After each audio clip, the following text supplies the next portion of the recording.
لیکن مجھے بتائیے نا، میری اولاد نے مرنے کے بعد مجھے سوشل میڈیا کے سافٹ ویئر کھول کر ایصال ثواب کرنا ہے، یا قرآن پاک پڑھ کر ایصال ثواب کرنا ہے، نمازیں پڑھ کر ایصال ثواب کرنا ہے، درود پڑھ کر ایصال ثواب کرنا ہے؟ اگر ہم نے اپنی اولاد کو قرآن ہی نہ سکھایا، اپنی اولاد کو نیک اعمال کرنا ہی نہ سکھائے، تو مرنے کے بعد وہ کیسے ایصال ثواب کریں گے؟ یہ اولاد کس طرح کام آتی ہے کہ ایک بار حضرت عیسیٰ علیہ نبینا علیہ الصلوۃ والسلام ایک قبر کے پاس سے گزرے، التفسیر الکبیر میں یہ واقعہ موجود ہے، تو دیکھا اس قبر پر عذاب ہو رہا تھا، کچھ عرصے کے بعد، کچھ وقفے کے بعد پھر گزرے تو دیکھا نور ہی نور ہے، رحمت الہی کی برسات ہو رہی ہے۔ اللہ کی بارگاہ میں عرض کی کہ یا اللہ، یہ ماجرا کیا ہے؟ کچھ دنوں پہلے عذاب اور آج تو رحمت کی بارش۔ غور سے سنیے ناظرین، اللہ عز و جل کی طرف سے ارشاد ہوتا ہے کہ اے عیسیٰ، یہ شخص بڑا گناہگار تھا، اس وجہ سے اس کو عذاب ہو رہا تھا، مگر یہ دنیا سے جب گیا تھا تو اپنی بیوی کو حاملہ چھوڑ کر دنیا سے گیا تھا۔ اب اس کی کچھ عرصے کے بعد، اس کے انتقال کے کچھ عرصے کے بعد اس کے یہاں لڑکا پیدا ہوا۔ وہ لڑکا اتنا بڑا ہوا کہ مدرسے میں قاری صاحب کے پاس گیا، اور قاری صاحب نے، استاذ نے اسے بسم اللہ پڑھائی، بسم اللہ الرحمن الرحیم۔ اس کے بچے نے بسم اللہ شریف پڑھی۔ اے عیسیٰ، مجھے حیا آئی کہ اس شخص کو زمین کے اندر عذاب دوں کہ جس کا بیٹا زمین پر میرا نام لے رہا ہے، رحمان اور رحیم کے نام سے اللہ کو پکارے، اور اللہ اس کے والد کو کیسے عذاب دے۔ بچوں کی نیکی اس طرح والدین کو کام آتی ہے، دنیا سے جانے کے بعد بھی کام آتی ہے ناظرین، مگر اس کے لیے اچھی تربیت ضروری ہے۔ خدارا اپنی اولاد کو اپنا پھل سمجھیے، اپنا سرمایہ سمجھیے، اپنی آخرت کا ذخیرہ سمجھیے، اور اچھی تربیت فرام دا چائلڈہڈ کر دیں گے، یہ آپ ساری زندگی اس کا سکھ پائیں گے، آپ کے بڑھاپے کا یہ سہارا بنے گا۔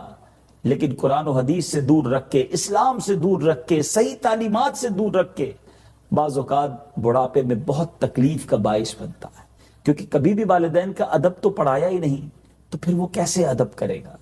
جب تک آپ اس کے کام آتے رہے وہ آپ کی مانتا رہا، جب وہ اپنے پیروں پر کھڑا ہو گیا اب اس کو والدین کی ضرورت نہیں، اور وہ کہتا نظر آتا ہے I'm alone, I'm free now، میری اپنی لائف ہے، میں آزاد ہوں، میں کیوں آپ کی بات مانوں؟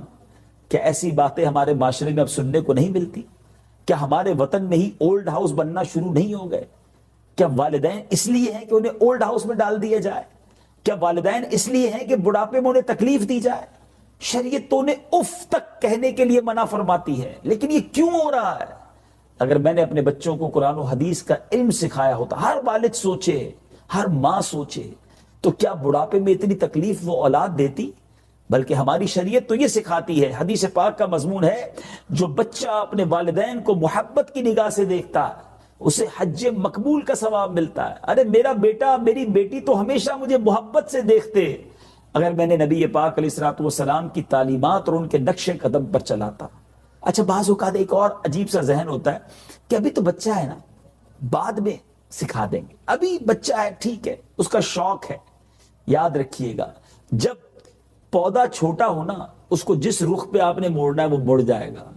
جب یہ تناور درخت ہو جائے گا اس کے بعد وہ نہیں ہلنا۔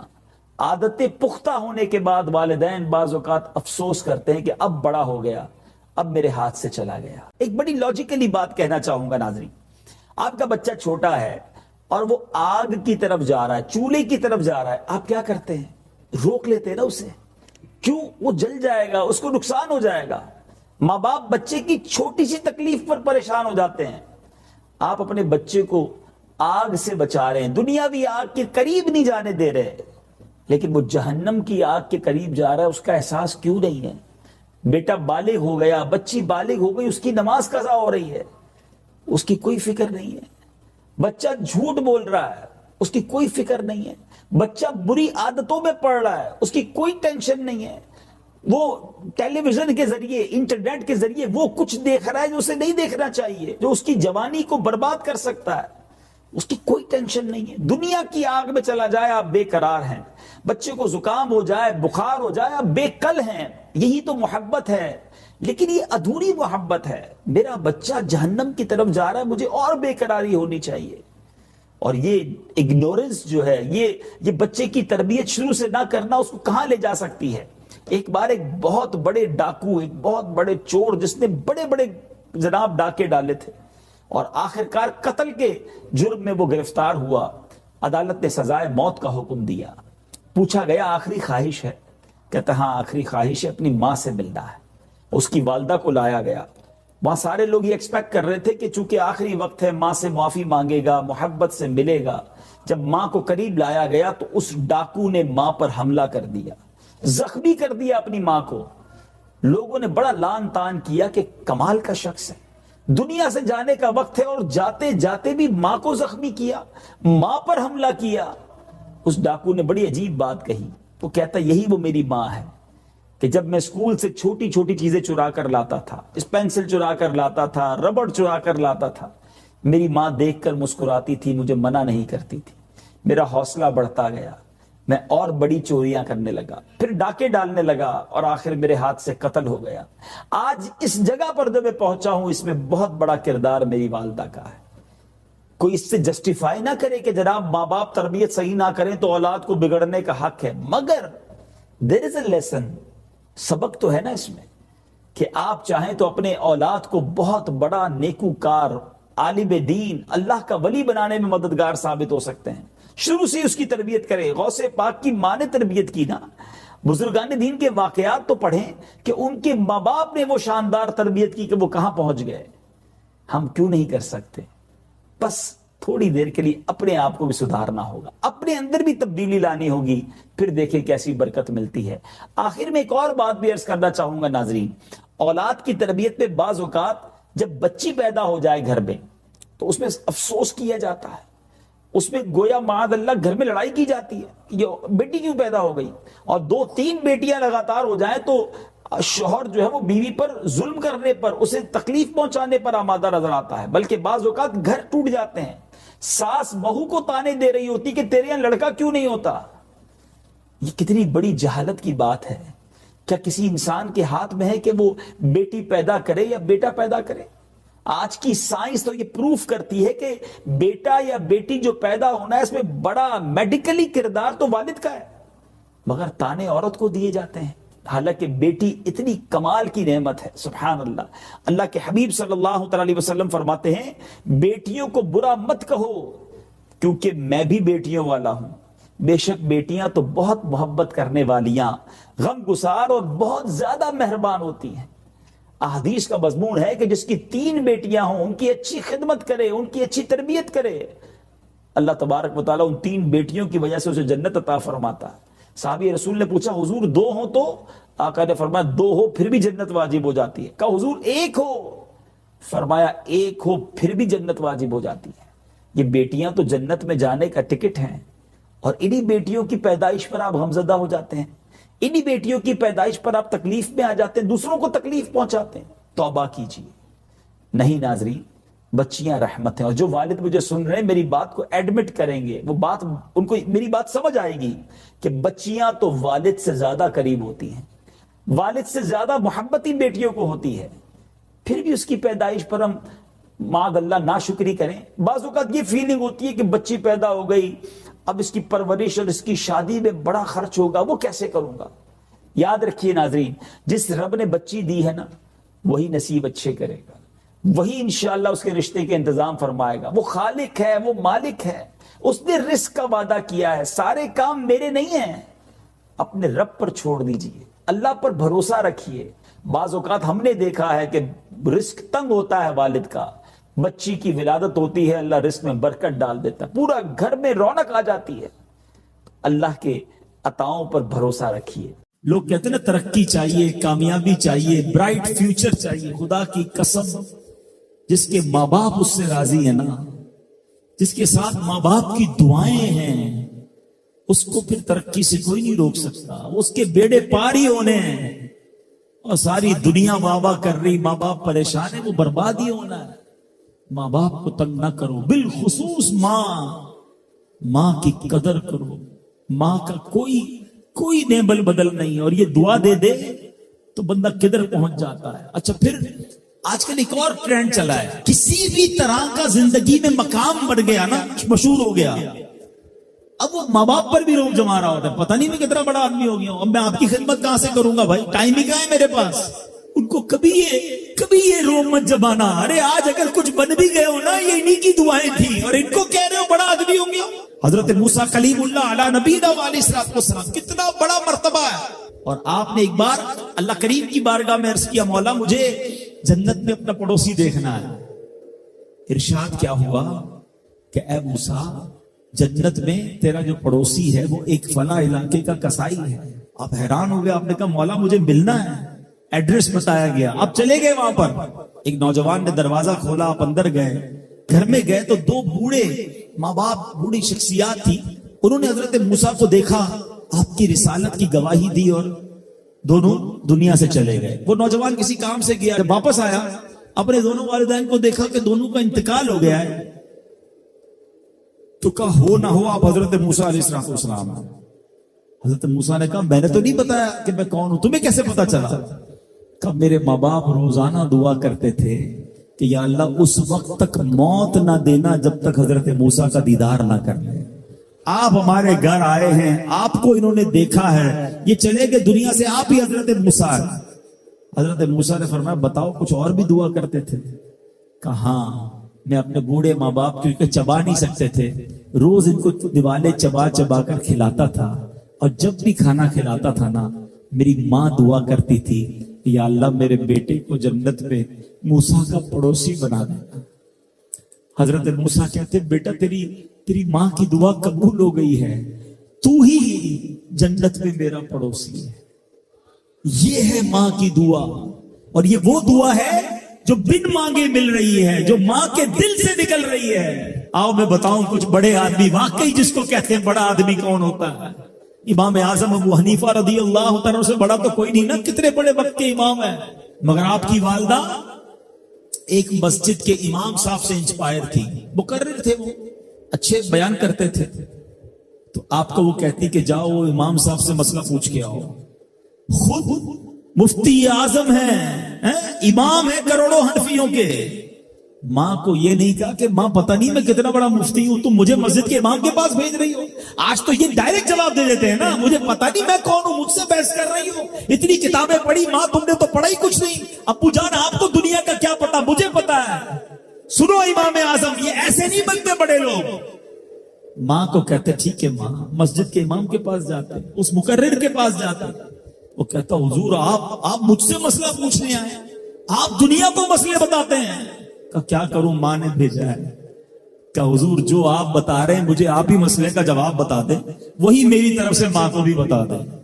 ایک بار ماں نے کہا کہ میں خود جا کر پوچھوں گی، پھر بھی امام اعظم نے منع نہیں کیا۔ اچھا کئی میل کا سفر تھا، امام ابو یوسف کہتے ہیں ہم نے خود دیکھا کوفہ کی گلیوں میں کہ امام اعظم اس خچر یا اس سواری کے لگام تھامے ہوئے ہیں، ماں اس پر سوار ہے اور وہ بازار میں اسے لے کے جا رہے ہیں۔ ماں کو یہ نہیں کہا کہ ماں تم مجھے تکلیف دے رہی ہو، وہ میرا شاگردوں کا بھی شاگرد ہے، اس کو کیا پتا جو مجھے پتا ہے۔ اللہ اکبر، ماں جاتی ہیں، مسئلہ پوچھتی ہیں، واپس آتی ہیں، امام اعظم ماں کو کچھ نہیں کہتے۔ یہ ہوتا ہے ماں کی فرما برداری۔ آج دیکھو دنیا ان کے گن گا رہی ہے۔ سیدنا بایزید بستامی رضی اللہ تعالیٰ عنہ، کتنا بڑا نام ہے، اولیاء کے سردار ہیں، دیکھو ماں کی خدمت کیسی کرتے تھے۔ آپ کی والدہ نے سردیوں کی رات تھی، سخت سردی کی رات، آپ سے پانی مانگا، حضرت بایزید بستامی ماں کے پاس پیالہ لے کر گئے تو ماں سو گئی تھی، ماں کے سرہانے پیالہ لے کر کھڑے رہے، رات بھر کھڑے رہے، سخت سردی میں، پانی تھوڑا سا آپ کی انگلیوں پر گرا تو وہ پانی برف بن چکا تھا۔ ماں کی آنکھ کھلی، دیکھا بایزید بستامی بستر کے کنارے کھڑے ہیں۔ کہ بیٹا کیوں کھڑے ہو؟ کہ ماں آپ نے رات پانی مانگا تھا نا، اس لیے کھڑا رہا کہ نہ جانے کب آنکھ کھل جائے۔ اب جب پانی دینے کے لیے پیالہ الگ کیا نا تو وہ برف چمڑی سے چپک چکی تھی، تو جب وہ برف الگ ہوئی نا آج سے خون نکلنے لگا۔ حضرت بایزید بستامی رحمت اللہ تعالی کی ماں نے جب یہ دیکھا نا کہ بیٹا ساری رات کھڑا رہا اور اب اس کا ہاتھ بھی لہو لہان ہو گیا، حضرت بایزید بستامی کی ماں نے پتہ اس رات کیا دعا دی؟ کہتی یا اللہ میں اس سے راضی ہوں، تو بھی اس سے راضی ہو جا۔ دیکھو کیا مقام ملا، اولیاء کرام کے سردار بن گئے. یہ وہ دعائیں ہیں جو دل سے نکلتی ہیں. ماں باپ کی خدمت ایسی کرو، اب کہو نا ان کے دل سے دعا نکلے. جب وہ دعا نکلے گی نا پھر وہ کام بننے آپ سوچ نہیں سکتے. آج دعا کے کچھ آداب سیکھتے ہیں ناظرین. بعض اوقات یہ شاید خیال بھی نہیں ہوتا کہ دعا کے بھی کچھ آداب ہیں. سب سے پہلے اس بات کا خیال رکھیں کہ دعا کتنی بڑی عبادت ہے. حدیث پاک میں میرے آقا فرماتے ہیں الدعاء مخ العبادہ، دعا عبادت کا مغز ہے. دعا ایک سپیریئر عبادت ہے، پھر دعا میں کیوں کنجوسی کریں. ایک اور جگہ میرے آقا فرماتے ہیں دعا مومن کا ہتھیار ہے، تو دعا کرتے رہا کریں اور خوش دلی سے کریں. دعا کے چند آداب بھی سن لیجئے. اللہ تبارک و تعالی غافل دل کی دعا نہیں سنتا. آپ دعا بھی کر رہے ہیں اور دھیان کہیں اور ہے، دل کہیں اور ہے. ہوتا ہے نا بعض اوقات دعا ہو رہی ہوتی ہے آمین آمین، چہرہ کبھی ادھر دیکھ رہا ہے انسان، غور کا نہیں کرتا کس سے مانگ رہا ہے. تھوڑا سمجھیے نا، آپ کا چھوٹا بیٹا یا بچہ ہو اور آپ اس کو کوئی بات سمجھا رہے ہوں اور وہ آپ کی بات توجہ سے نہ سنے، کبھی ادھر دیکھے کبھی ادھر دیکھے، آپ کو کیسا لگتا ہے؟ برا فیل ہوتا ہے نا کہ میں بات کر رہا ہوں اسے توجہ سے سن بھی نہیں رہا. آپ جانتے ہیں دعا کس کے ساتھ بات چیت ہے، کس سے رابطہ ہے؟ یہ اللہ سے رابطہ ہے. دنیا کی بڑی پرسنالٹیز سے ملاقات کرنا، بات کرنا، اپوائنٹمنٹ لینا واقعی مشکل ہے. جتنا بڑا بندہ اتنا مشکل اپوائنٹمنٹ. اور کبھی اپوائنٹمنٹ مل بھی جائے تو وی نیڈ سیکرٹری، ہمیں کوئی سیکرٹری بیچ میں چاہیے جس سے پہلے بات ہوگی، وہ اپوائنٹمنٹ دے گا. موقع ملا بھی تو شاید چند منٹ کی ملاقات ملے گی کہ جناب آپ کے پاس اتنے منٹ ہیں، اپنی بات پوری کر لیجئے گا. ایسا ہی ہے نا. آپ دیکھیے دنیا کی کسی بڑی پرسنالٹی کے لیے ملنے کے لیے اتنی محنت، اپوائنٹمنٹ، ٹائم لمٹ. احکم الحاکمین سے اگر بات کرنی ہے، ارحم الراحمین سے بات کرنی ہے، اللہ ذوالجلال کی بارگاہ میں حاضری دینی ہے، there is no need for appointment. آپ کو کوئی اپوائنٹمنٹ نہیں چاہیے، کوئی سیکرٹری کوئی بیچ میں نہیں ہے. آپ ہیں اور آپ کا رب ہے. ہاتھ اٹھائیے، سر جھکائیے، توجہ سے مانگیے، دل کی گہرائیوں سے مانگیے. جتنی دیر بات کرنی ہے اللہ سے کیجیے. اللہ اکبر. پھر بھی ہم دعا مانگے اور غفلت کے ساتھ مانگے، دل کے ساتھ، خشوع و خضوع کے ساتھ، فوکس کے ساتھ دعا مانگے، پھر دیکھیں کیسا کرم ہوتا ہے. اسی طرح دعا یقین کے ساتھ مانگے. علماء لکھتے ہیں کہ جو شخص یہ سوچتا ہے نا پتہ نہیں دعا قبول ہوگی کہ نہیں، اس کی دعا قبول نہیں ہوتی. دعا یقین قلب کے ساتھ ہو کہ انشاءاللہ وہ ضرور کرم فرمائے گا. پھر دیکھیں کیسے غیب کے خزانوں سے مدد ہوتی ہے. مجھے ایک واقعہ یاد آ گیا. ایک شہر میں بارش نہیں ہو رہی تھی تو شہر والے جمع ہوئے، کئی سالوں سے بارش نہیں ہو رہی تھی کہ مل کر دعا کرتے ہیں. تو ایک نوجوان بھی اس میدان میں دعا کرنے آیا، مگر ہاتھ میں چھتری لے کر آیا، امبریلا. تو لوگوں نے کہا عجیب آدمی ہو، کئی سالوں سے بارش نہیں ہے تم چھتری لے کر آئے ہو. وہ نوجوان نے کمال کا جواب دیا. وہ کہتا ہے مانگنے کس سے آیا ہوں؟ ارحم الراحمین سے، جو دینے والا ہے، جو بارش برسانے والا ہے، اس سے مانگنے آیا ہوں نا. اس نے تو بارش برسانی ہے تو کیا بھیگتے ہوئے واپس جاؤں گا؟ اللہ اکبر. علماء لکھتے ہیں اس بندے کے یقین کی برکت سے موسلا دھار بارش ہوئی، سارا گاؤں بھیگتے ہوئے واپس گیا، وہ نوجوان اپنی چھتری کے سائے میں واپس گیا. یہ بلیف ریکوائرڈ ہے، یہ یقین ریکوائرڈ ہے. پھر دیکھیں کیسے دعا قبول ہوتی ہے. اسی طرح دعا سے پہلے کچھ اچھی اعمال کرے، نیک اعمال کرے، اللہ کی رحمت کو متوجہ کرے. 2 رکعت نفل پڑھ لے، ہو سکے تو کچھ صدقہ و خیرات دے دے، پھر دعا مانگے. اس کے ساتھ ساتھ دعا میں ایک اور ادب یہ بھی ہے، میں نے پچھلے پروگرام میں بھی کہا تھا، حرام روزی سے اپنے آپ کو بچائے، کیونکہ حرام کھانے والے کی دعا قبول نہیں ہوتی. رزق حلال کمائے، پھر انشاءاللہ دعا کی قبولیت کا ثمرہ دیکھے گا. ایک اور بات علماء نے لکھی کہ لوگوں کے حقوق سے پہلے اپنے آپ کو فارغ کر دے. اور بڑی پیاری مثال دی کہ کسی بادشاہ کے دربار میں کوئی شخص مانگ رہا ہے، مگر اس حال میں مانگ رہا ہے کہ اس کے ایک ہاتھ پہ کوئی لٹکا ہوا ہے، پیچھے سے کوئی لباس کھینچ رہا ہے کہ میرا حق دے دو. تو پھر کیسا مانگنا؟ تو لوگوں سے اگر کچھ لین دین ہے، حقوق و لباس کے معاملات ہیں، اس سے اپنے آپ کو فارغ کرے اور پھر دعا مانگے تو انشاءاللہ دعا ضرور قبول ہوگی. یہ چند آداب تھے دعا کے. دعا کی قبولیت کے چند اوقات بھی ہیں، بڑی تفصیل ہے اس کی، چونکہ چھوٹا سا سیگمنٹ ہوتا ہے. جمعہ کے دن دعا مانگے، خاص طور پہ 2 خطبوں کے درمیان جو وقت ہے یہ خاص دعا کی قبولیت کا وقت ہے، مگر یہاں دل ہی دل میں دعا مانگنی ہے۔ برستی بارش کے وقت دعا قبول ہوتی ہے، اس وقت دعا مانگے۔ ماہ رمضان تو پورا ہی دعاؤں کی قبولیت کا مہینہ ہے، اس میں دعا مانگے۔ آدھی رات گزرنے کے بعد جو وقت ہوتا ہے یہ خاص تجلی کا وقت ہوتا ہے، اس وقت دعا مانگے۔ اسی طرح مسلمانوں کے مجمع میں اجتماعی جو دعائیں ہوتی ہیں اس میں دعا مانگے۔ میں بھی دعا کرتا ہوں، نہ جانے کہاں کہاں موجود ہیں، آمین کہہ لیجئے کہ یا اللہ ہماری ساری مشکلیں آسان فرما، ہماری ساری پریشانیاں دور فرما، اور جو جو ہمارے حق میں بہتر ہے اے رب کریم ہمیں عطا فرما دے، جو ہمارے حق میں بہتر نہیں مالک اس کا خیال بھی دل سے نکال دے۔ اور اے رب کریم اس ماہ رمضان میں تو نے کروڑوں کی بخشش فرمائی ہے، ان بخشے جانے والوں میں ہمارا نام بھی تحریر فرما دے۔ آپ بھی مجھے اپنی دعاؤں میں یاد رکھیں، میں آپ سب کے لیے دعا گو ہوں۔